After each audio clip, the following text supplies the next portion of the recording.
Il est 7 heures au groupe scolaire régional de Treichville. C'est avec enthousiasme que ses parents viennent accompagner leurs enfants candidats à l'examen du CEP, session 2024. Depuis 6h45, je suis ici pour le motiver un peu parce que ce jour, c'est très important. Donc ils sont un peu stressés. Donc on essaie de les manager un peu pour qu'ils puissent vraiment se maintenir. 8 heures. Le top départ est donné avec l'épreuve de l'exploitation du test. Étudier, je suis confiant qu'il va y avoir mon examen. Pas trop difficile. C'est l'épreuve d'exploitation des tests. C'est abordable. Je suis confiant. Parmi ces prétendants au CEP figurent une cinquantaine de candidats libres. Je suis venu faire pour me débrouiller quelque part. Il y a eu CEP. Je suis venu que vous posez par rapport aux activités et puis de toute façon que le monde évolue actuellement, il faut faire quelque chose pour toi-même. Ce qui m'a incité à faire, vraiment je voulais des papiers, puis ils m'ont dit il faut le CP dans l'école, c'est très important. Comme on dit dans le jargon, on ne finit pas d'apprendre. Donc, comme il y a toujours l'école ouverte à tout le monde, pour cela, il n'est jamais tard. Élus locaux et responsables éducatifs sont présents pour apporter leur soutien aux candidats. Au niveau de Treichville même, la grande circonscription de Treichville, nous avons 2233 candidats. Et au nombre de 2233 candidats, nous avons 1150 filles, puis nous avons 1059 garçons. Tout se passe bien pour le moment, tout se passe bien et on espère que ça va continuer. Il y a un surveillant par salle. Le ministère a fait sciemment en mettant un enseignant par salle pour qu'il assume sa responsabilité. Madame le ministre a demandé qu'il y ait un seul surveillant par salle par épreuve. J'ai demandé à tous mes collaborateurs de laisser leur portable au secrétariat. Nous leur avons souhaité bonne chance pour qu'ils aient l'assurance que nous sommes là, nous leur faisons confiance.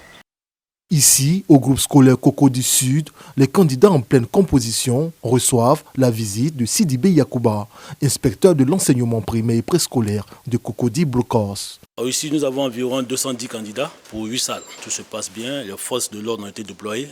Les surveillants sont là, les secrétariats d'espace sont en place.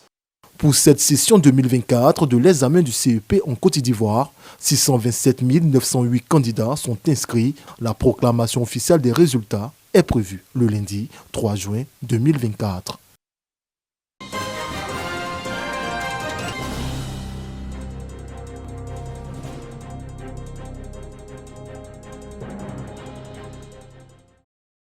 École primaire publique Ido. Le secrétaire général de préfecture, avec à ses côtés les autorités éducatives de la région de Gbeke, lance les épreuves écrites du certificat d'études primaires élémentaires, CEPE, et du concours d'entrée en 6e session 2024. Candidats, surveillants, forces de sécurité, tous sont présents.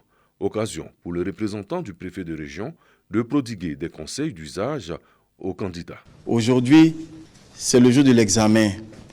Ce que je vous demande juste, c'est d'être concentré sur vos copies. Travaillez avec application. Ne soyez pas distraits et évitez toute forme de tricherie. Des candidats prêts à prendre leur destin en main.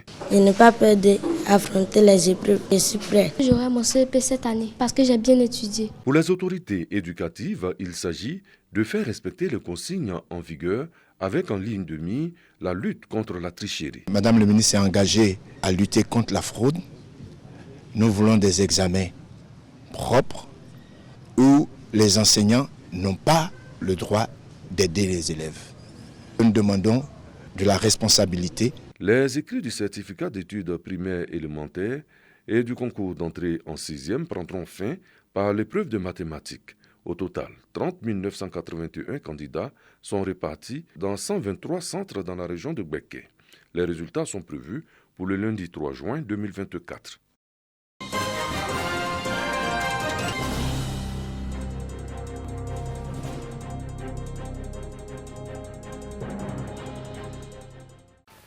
« 30 000 invités venus de 172 pays dans la Côte d'Ivoire sont présents à la cérémonie d'ouverture du 10e Forum mondial de l'eau à Bali en Indonésie. Une rencontre sur fond de défis au regard du thème « L'eau pour une prospérité partagée », objet de plusieurs communications. Le président du Conseil mondial de l'eau, Loïc Fauchon, a invité la communauté mondiale à être, selon ses propres termes, un vaillant défenseur du secteur de l'eau. à l'exemple de la FAO, Organisation des Nations Unies pour l'alimentation et l'agriculture, qui reçoit le 8e Grand Prix mondial à 102 de l'eau d'une valeur de 500 000 $ américains, soit 300 millions de francs CFA.